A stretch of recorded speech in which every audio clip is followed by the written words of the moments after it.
Good morning students. प्यारे बच्चों, कल हमने अलंकार का शाब्दिक अर्थ, परिभाषा व उसके भेदों को जाना।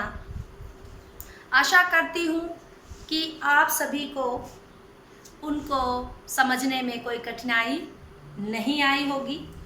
तो आइए आज हम शब्दालंकार का एक उपभेद, जैसे कि आप उससे परिचित हैं, अनुप्रास अलंकार। अनुप्रास अलंकार आज हम करते हैं। आपने 7th क्लास में भी पढ़ा है अनुप्रास अलंकार। तो आइए, अनुप्रास अलंकार। बेटा जी, अनुप्रास अलंकार दो शब्दों के योग से बना है। कौन कौन से हैं वो? अनुप्रास, अनु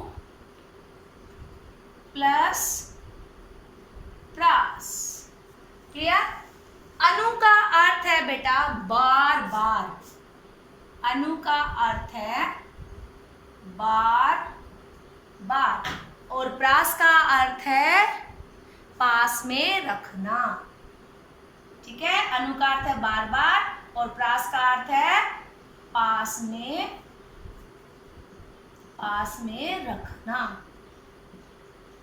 ठीक है? अब पास में हम क्या रखेंगे? किसकी आवृत्ति होती है इसमें? हम बार बार उठाकर एक वर्ण को पास में रख देते हैं। तो इसकी अनुप्रास अलंकार की परिभाषा क्या होगी?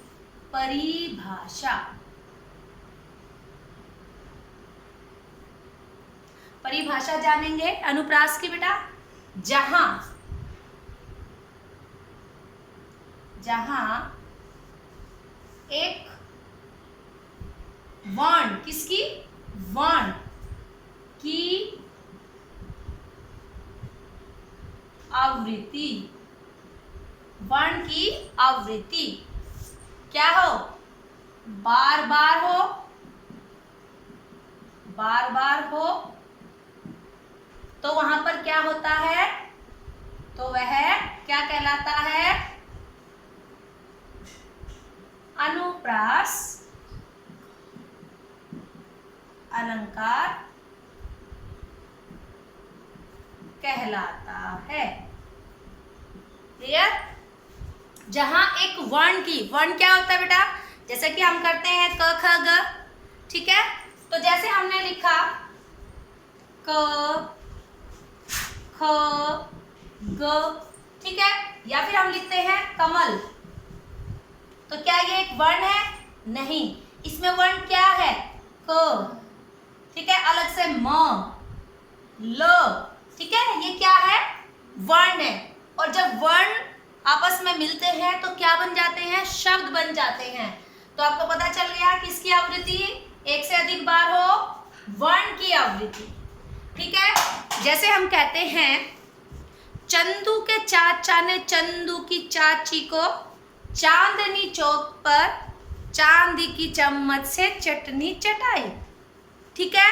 ये आप लोग कहते रहते हो, या फिर आप कहते हो खड़क सिंह के खड़कने से खड़कती है खिड़कियां, खिड़कियों के खड़कने से खड़कता है खड़क सिंह। या फिर आप कहते हो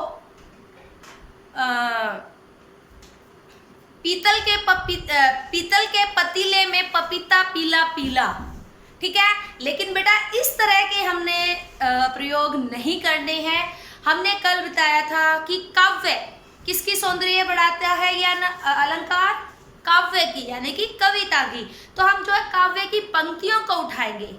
ठीक है? ये सिर्फ मैंने उदाहरण दिया आपको समझाने के लिए कि आप कहते रहते हो चंदू के चाचा ने, है ना? तो इस तरह के हमने उठाने नहीं है, ये केवल समझने के लिए। जैसे चंदू के चाचा ने मैंने बोला बार बार, तो क्या आ रहा है? कौन सा वर्ण आ रहा है इसमें? च वर्ण।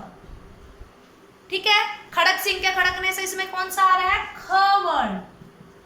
या फिर हमने एक और बोला था, पीतल के पतीले में पपीता पीला पीला, उसमें प वर्ण। लेकिन ये केवल समझने के लिए है, लिखने के लिए नहीं है आपका। आपने जो उदाहरण लिखने हैं वो मैं आप बताऊंगी। काव्य की पंक्तियों को उठाना है जिसमें एक वर्ण की आवृत्ति, आवृत्ति का मतलब है आना, कि एक वर्ण बार बार जब आता है तो वह अनुप्रास अलंकार कहलाता है। तो बेटा जैसे हम कहेंगे, पहला उदाहरण देखते हैं हम सही। क्या है? चारू, चारू चंद्र, चारू चंद्र की चंचल किरणें। ठीक है, चारू चंद्र की चंचल किरणें खेल रही थी जल थल में। तो इसमें कौन सा वर्ण आया बेटा? कौन सा नजर आ रहा है आपको? च। इसमें भी च, इसमें भी च। ठीक है, तो 3 बार च आ गया। तो इसमें क्या कहा है? जहां एक वर्ण की आवृत्ति बार बार हो या एक से अधिक बार हो तो वहां पर अनुप्रास अलंकार होता है। तो इसमें भी एक से अधिक बार है या बार बार च वर्ण की आवृत्ति हो रही है। तो हमने वही करना है जब क्वेश्चन पूछा जाता है। पहले हमने लिखना है अर्थ, अगर आपको याद रहता है तो वैसे लिखना है।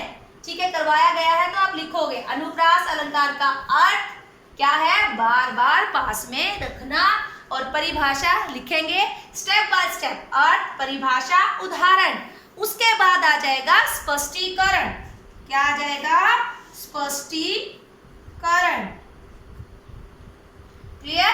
स्पष्टीकरण इसका कैसे करेंगे? चारू चंद्र की चंचल किरणें की लिखेंगे यहां पर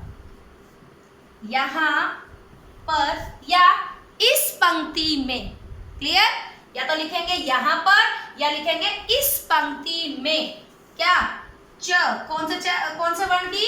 च वर्ण की, च वर्ण की आवृत्ति, आवृत्ति एक से अधिक बार हुई है या बार बार हुई है? एक से अधिक बार हुई है या बार बार हुई है। अतः यहां पर, अतः यहां पर कौन सा? अनुप्रास, अनुप्रास